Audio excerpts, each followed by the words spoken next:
The Mackie 1640i mixer. Though it came out around 2010, I picked mine up in 2016. At that time, it already was on the tail end of the trend to dropping the technology known as Firewire, and these mixers were no longer state-of-the-art. In fact, they were dropping fast. I actually found mine online for an excellent price, and it was a brand new unit, untouched and still in a sealed box. The mixer itself covered by a thick protective plastic bag. But does old and no longer mainstream mean it's not good anymore? In the 8 years that I've had this mixer, there has not been one tutorial that really explained this mixer and how it works. And this is why I'm making this video. In this series, I plan on doing two things. First, how I use this mixer and how it integrates into my workflow, using analog and digital recording methods, and later on, to see how it stacks up to its younger and newer brother, the Onyx 16 mixer. I hope you enjoy this journey that I'm taking you on with this little piece of now possibly obsolete, most definitely vintage piece of equipment.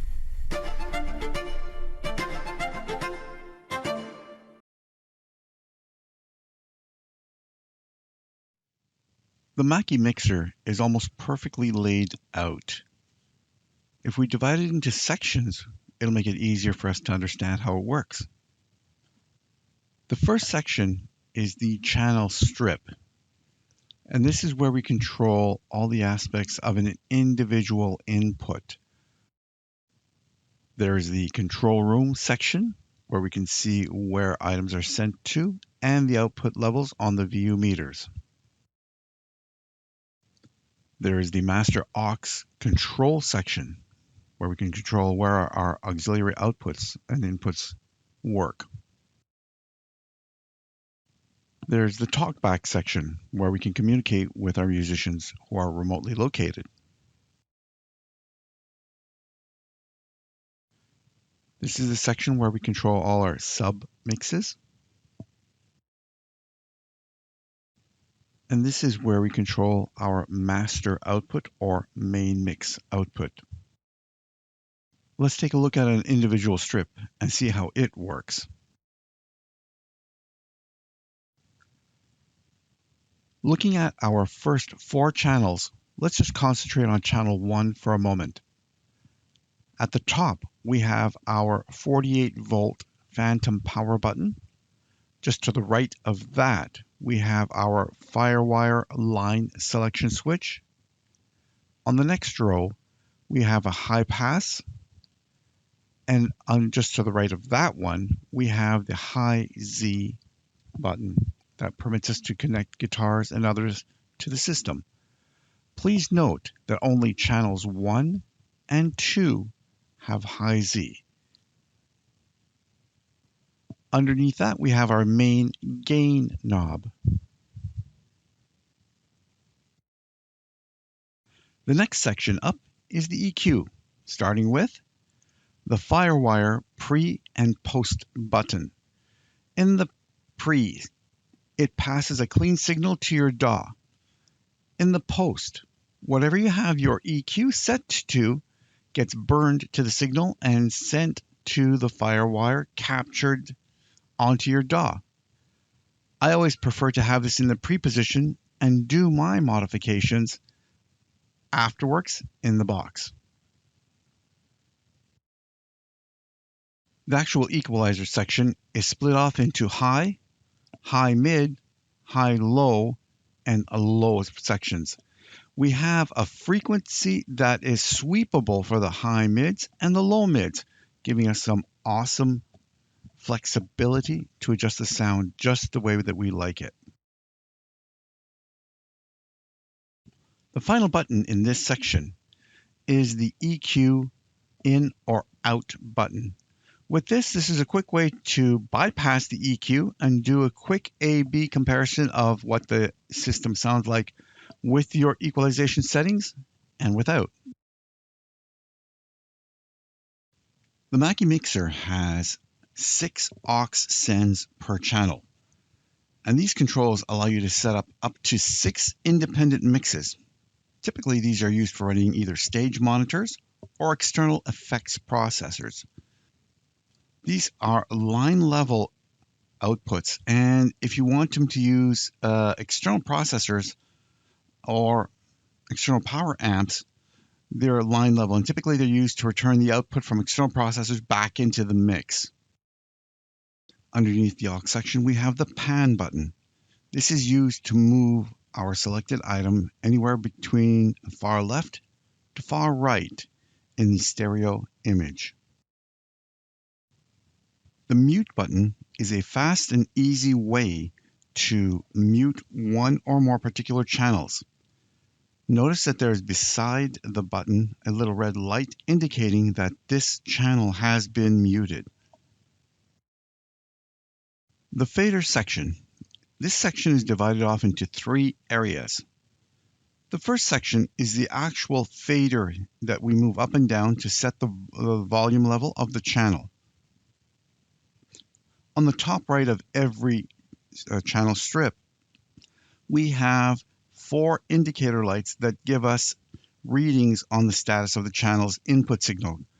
Starts off with -20, 0, +10, and OL for overload. We never want to see that red light turn on. The +10, we can tickle it, but to make sure that it doesn't stay on too often, we normally want our 0 level to be the one that is the topmost light that flashes normally during a mix. Under that, we have the assignment section. This is defined by 3 buttons: sub-assign 1, 2, sub-assign 3, 4, and the main mix button. These buttons are independently controlled and define whether we want to have our channel sent to the main mix, subgroup 1, 2, or subgroup 3 and 4. We can use these in any combination we wish. We can use 1, 2, or 3 in any order we want based on our needs. We finally reach the bottom of the mixer. The solo button, when pressed, turns off all the other channels and solos this one channel strip. Opposite to the mute button that mutes that particular channel strip, the solo button affects all the other strips that are not soloed. So though you can hear only one by depressing the solo button on one channel, we can also listen to a combination of 2 or 3 or as many as we want by activating the solo switch on 2 or more strips should we desire. The red light will let us know when a channel strip is in solo mode. On the top right side, we have the inputs for our headphones. Just to the right of that, we have the power input for our lamp that we use to illuminate the mixer. In the section identified as control room phones source, we have the 4 main buttons: main mix, tape, the sub 1, 2, and the sub 3, 4. These are the items that we can send directly to our control room speakers if we have it configured as such. I can also send the Firewire 1, 2 to the control room, or the Firewire 1, 2 in conjunction with the button that says assign to main mix means I can send my Firewire 1, 2 channels to the main mix. Under that, we have the control room volume knob, and this sets the volume for the monitors in the control room. To the right of that, we have our headphones volume knob. This is where we control the volume knob of our headphones. Be careful, they're really powerful. Underneath this little area, we have the tape in volume. And right next to it, I can assign the tape to the main mix. When we refer to this control, this is the control that will, I have set my reel-to-reel inputs and outputs to, and therefore, when I control the tape volume here, I'm going to be controlling the volume of my reel-to-reel, also whether or not it gets sent to the main mix or not. We're going to be using this strategically in a future module. Moving over to the right, we have the solo level knob. This is the knob that controls the level or volume of our solo leveled channel strips. Underneath that, we have a switch that's called the solo mode. And here's where we can define whether we want it to be pre-fader levels or pre-fader listen or after fader listen. Above that little solo level knob, we have the Rude Solo Light. This light illuminates and flashes when we have one or more channels selected to be soloed. Above that, we have our level meters. That's the LED lights that start at -30 and have a level set of 0 and then move all the way to +20. Now, I'd like to discuss these meters a little bit.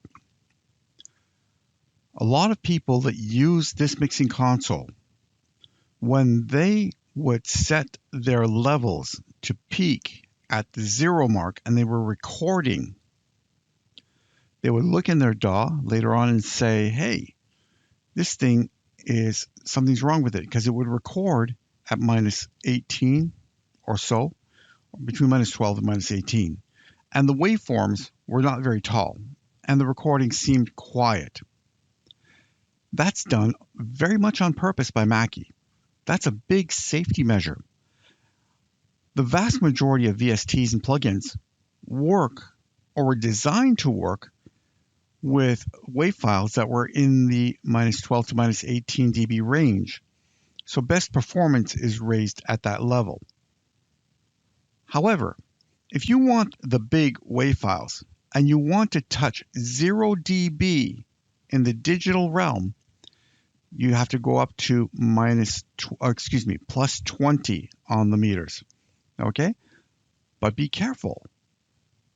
+22 is distortion, and we can't recover from that.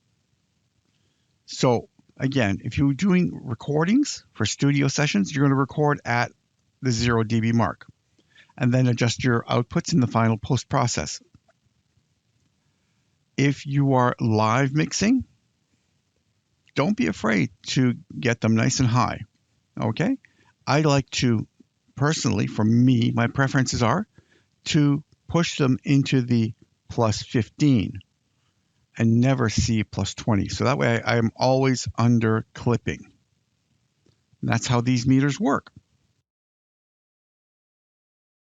Let's take a look at the aux master section, starting with the sends. Now these knobs provide the control or the send levels just before they're delivered to the aux send outputs. Now this is usually the knob you turn up when you want to control the volume of the stage monitor. Also, the aux sends can be routed to Firewire outputs 9 to 14 for recording. Now the levels to the Firewire are affected by the send controls and the pre/post switch. There are times that you want the returns to follow the faders in terms of their reaction to volume increases or decreases, and times you don't want them to. For example, if you're going to be using them for monitors at the front of the stage, you don't want them to rise and lower as you play with the faders. Or if you're using them for an effects send or return, you don't want the effect to stay there as you decrease the volume. You want the volume and the reverb, for example, to drop as you drop the fader. So that is basically the reason that we have a pre-post switch. For example, for stage monitor work, we're going to use pre so that the stage monitors don't increase in volume when the channel levels are adjusted. The faders are moved up and down. For external processors, we're going to use post. And in this way, the feed to external processors is going to change with the channel level. So if I raise the volume on a particular channel, the amount of, let's say, reverb, for example, will raise and lower at the same time. The solo button. This is a button that allows us to solo an individual, or anywhere from 1 to 6, aux send. So if we're using, for example, a particular aux send to feed my stage monitor, I'm going to use this button to check my monitor mix. Don't forget that there's a little red button right beside each one of them to let us know when it is selected. Now, just a quick note, the aux send solo is not affected by the solo mode switch, which is either PFL or AFL, except in that the PFL mode, the right meter is always going to indicate the level. And the aux send's PFL, AFL status is always going to be determined by the pre or post switches that are next to our aux masters. Let's get back to the aux sends 1 to 6 to Firewire 9 to 14 switch. It's a small switch, but it does a lot of very impressive results here. This switch allows us to send a copy of the aux send 1 to 6 outputs via Firewire to the computer. So the Firewire output is affected by the channel aux send and master aux send controls. So we can set up software effects to do, for example, this. How about sending any aux send in post mode by pressing the post switch to the aux master section? And with the aux send 1 to 6 to Firewire 9 to 14 engaged, aux sends 1 to 6 are available for my computer via Firewires 9 to 14. So mixer channels 9 to 14 are no longer available to send via Firewire. And we can pass on these 1 through 6 to the audio production software, meaning my DAW, and run effects on them, or VSTs or plugins. And then I can return the processed output to the mixer by channels 1 and 2 if I set input switches set to Firewire 1 and Firewire 2. And alternatively, I can bring a process sounds into the control room, engage Firewire 1 and 2 in the control room section, and add it to the main mix. So I can engage assign to main mix. Now I can even use the computer as up to 6 separate mono in stereo out processors. I can have aux1 going into plug-in, aux2 into a different one, and so on. So I can have 6 different plugins if I wanted to. The stereo outputs of all plugins are combined back into the stereo stream, coming back into the mixer. Your performance is going to obviously vary based on the performance of your hardware. Effects to monitor. These controls really will just route the signal from the aux return number 1 and 2 to aux 5 and aux 6 sends. And this allows us to use external effects like reverb or delay exclusively for the monitors. Aux return 3 send to main or subs. Now with this button up, aux 3 behaves just like any other aux return.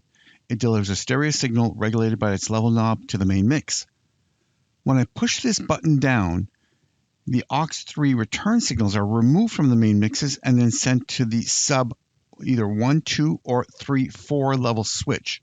And that diverts the signal once more. In the up position, it sends it to sub 1, 2. In the down position, it sends it to subs 3 and 4. So basically, using this technique, I can have separate control using the faders on the mixer from the sub 1, sub 2, sub 3, or sub 4 faders. The aux return 4 to control room or headphones only. When this button is up, the aux 4 returns routed to the main mix bus, just like normal. When the button is down, the aux return 4 stereo signals routed into the control room or headphones matrix. One of the reasons that you'd want to do this, for example, is I would use it anytime I want something heard by the somebody in the control room or by the players, but not by the audience. Let me give you an example. I could run a click track directly into the main mix, but I don't want the mixdown deck or the audience to hear it. So therefore, I can route it to the control room and the phone's output instead. It can also be used for voiceover tracks, narration, or anything I want heard by the engineer and the players, but not by the audience or the mixdown deck. The power LED. This green LED will turn on whenever the mixer is turned on.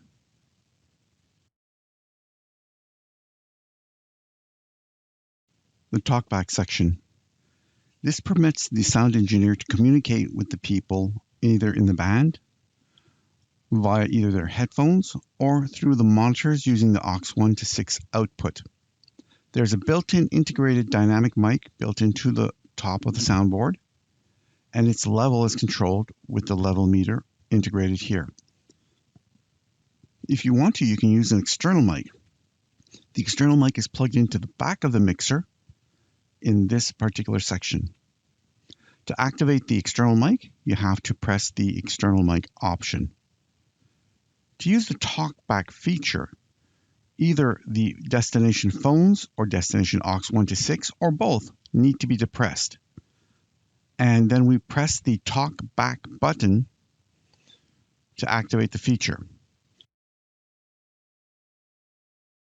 If you recall, we have 16 channels that we can play with on the Mackie mixer.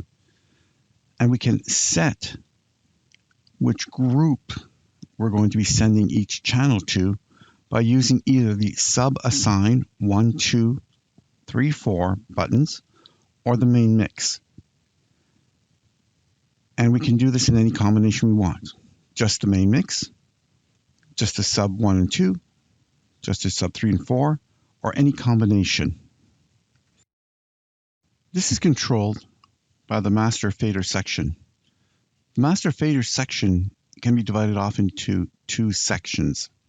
The sub 1, 2, 3, and 4 sections, and the main mix output. The faders are going to decide our overall level for each section. Moving to the top of the subsection, we can actually introduce the sub-mixes into the main mix on a discrete left or right channel basis by selecting whether we want each channel to be set up or sent to either the left side or the right side of the main mix.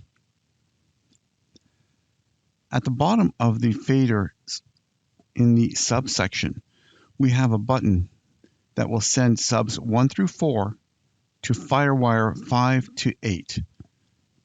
When activated, the little red light will be turned on. To the far right, we have the main mix or master volume, if you will. And at the top of this section, we have another button.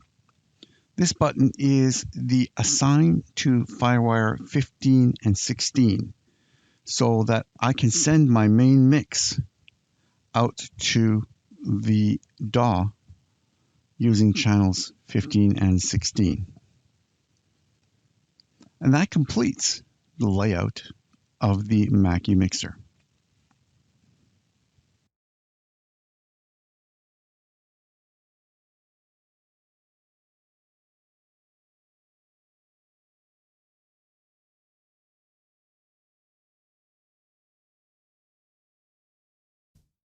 The Mackie is very easy to set up in its most basic form. One of the first things we need to do is provide power for it.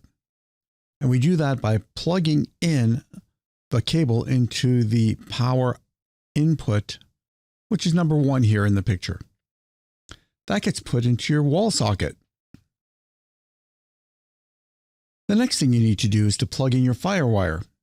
And this goes from your Firewire I/O into your Firewire input/output on the computer. The next thing we need to do is to set up our sound outputs. We can use the XLR outputs if I'm going to an amp, but I'm going into my home stereo, so I'm going to use the balanced, unbalanced outputs and plug them into the tape inputs of my sound system. The last thing that we need to touch is installing whatever devices we want to record. The XLR outputs for the microphones, or for my other devices that use line balanced or unbalanced inputs, we use the line input. After that, there's not much more to do. You're ready to turn on your mixer, and to do that, we click on the power switch, which is number 2 here in this picture. You're all set to go.